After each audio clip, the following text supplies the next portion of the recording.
অনেকে বলে না আমাদের উপরে অভিযোগ সবার গান শুনলই না। হ্যাঁ, এটা তো আমি অনেক পেয়েছি এই কমেন্ট। এটা আমি একটু ভালো করে পরিষ্কার করে তোমার মাধ্যমে আজকে এই অনুষ্ঠানের মাধ্যমে বলতে চাই, আমরা আসলে 30 সেকেন্ড একটা বাচ্চা গাইলে বুঝতে পারি সে গাইতে পারবে কিনা। অবশ্যই এটা 1 মিনিট গাওয়ার দরকার হয় না, 30 সেকেন্ড গাওয়ার পরে আমরা বুঝতে পারি যে সুরে যাচ্ছে কিনা। যাদের আমরা বুঝি যে সুরে যাচ্ছে, তখন আমরা দরকার হলে 5টা গানও শুনছি, এরকম রেকর্ডও আছে।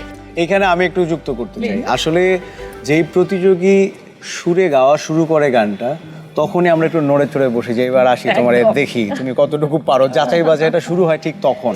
কারণ আমাদের মাথায় চাপ থাকে যে এই যে বাংলার দর্শকরা ম্যাজিক বাউলিয়ানের মাধ্যমে তাকে দেখবে, এবং আমরা সবসময় আমাদের এই স্টুডিও রাউন্ডে দেখেছি আমাদের শ্রদ্ধেয় বিচারক গুরুজি শফি মণ্ডল, তিনি বলতেন যে আসলে আমাদেরই বিচার করবেন তারা। তো আমরা ওইটা মাথায় রেখে প্রত্যেকে চেষ্টা করেছি যে যাচাই বাছাই করে যখন আমরাই পরাস্ত হয়েছি যে আর পারছি না, তাকে নিতেই হবে, আমরা নিয়েছি। কেন? কারণ অনেক মানুষ গান গাইছে, কারো না কারো সুরে ভুল হচ্ছে, কথায় ভুল হচ্ছে, বাণীতে ভুল হচ্ছে, গায়কই নেই, নার্ভাস হয়ে যাচ্ছে।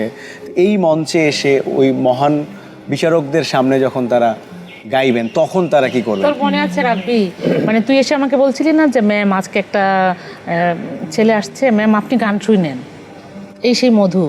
এবং মধু যখন গাচ্ছিল না, তখন আমার নিষ্পিস অবস্থা দেখে মনির ভাই আমাকে বলছিল, দিদি আপনার যদি দিতে ইচ্ছে করে আপনি দিয়ে দেন, এখনই দিয়ে দেন। মানে আমি ভাবছিলাম যে মানে এখন এত ভালো লাগছে মধুর গান, পরে যদি কোনোভাবে নাম্বার কমে যায়, পরে যদি ছেলেটা বাদ পড়ে যায়। আরেকটা মজার ব্যাপার, অডিশনের এই জায়গাটাতে কিন্তু সন্দীপনদার ভয়েসটা শুনছিলাম আমরা অডিশন রাউন্ডে। সন্দীপনদা বারবার বলছিলেন 1 নাম্বার, এটা কিন্তু 1 নাম্বার রাখতে হবে। কেন? আমরা এত ভালো লেগেছে তার গান, আমরা আমাদের জায়গা থেকে কি নাম্বার দিব, তার কি কেউ ভালো বিচার গাইলে মনে হয় মানে ফুলে দিয়ে দিই। আমি একটু যুক্ত করতে চাই যে কোনো রিয়েলিটি শোর অডিশন রাউন্ডটা খুব গুরুত্বপূর্ণ।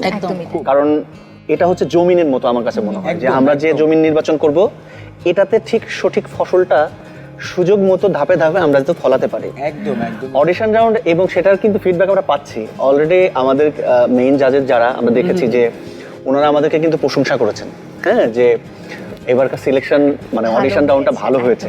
তো আমরা দর্শকদের কাছেও ছেড়ে দিয়েছি, দর্শকরাও কিন্তু দারুণভাবে কমেন্টস করছে সবাই। কারণ আমরা অনেক রিয়েলিটি শো দেখেছি যে মানে ফাইনাল রাউন্ডে এসেও না বেসুরো একটা ব্যাপার থাকে। এটা কিন্তু আমি সরাসরি বলি, কারণ গানের সবাই সুরে গায়। আমার কাছে মনে হয় যে গানের প্রাণ হচ্ছে সুর, আমি সবসময় একটা কথা বলি, আর তাল হচ্ছে কঙ্কাল, হ্যাঁ, মানে স্কাল যেটা। তো এটা যদি ঠিক না থাকে, আর প্রাণ হচ্ছে গানের গায়কী, সেটা তো অবশ্যই গায়কী তো অবশ্যই করে দিলাম। তো এই সুর তাল লয়ের ব্যাপারটা আমরা প্রথমেই যদি সঠিক জমিনটা নির্বাচন না করতে পারি, তাহলে আমরা কি ফসল ফলাবো পরবর্তীতে। এবং আমি গর্ববোধ করি এখানে যারাই আসে 5 জন, এরা যদি খালি গলায়ও কোনো জায়গায় বসে কারোর সামনে গান করে, আমার মনে হয় কি তারা প্রফেশনাল। শুনতে হবে।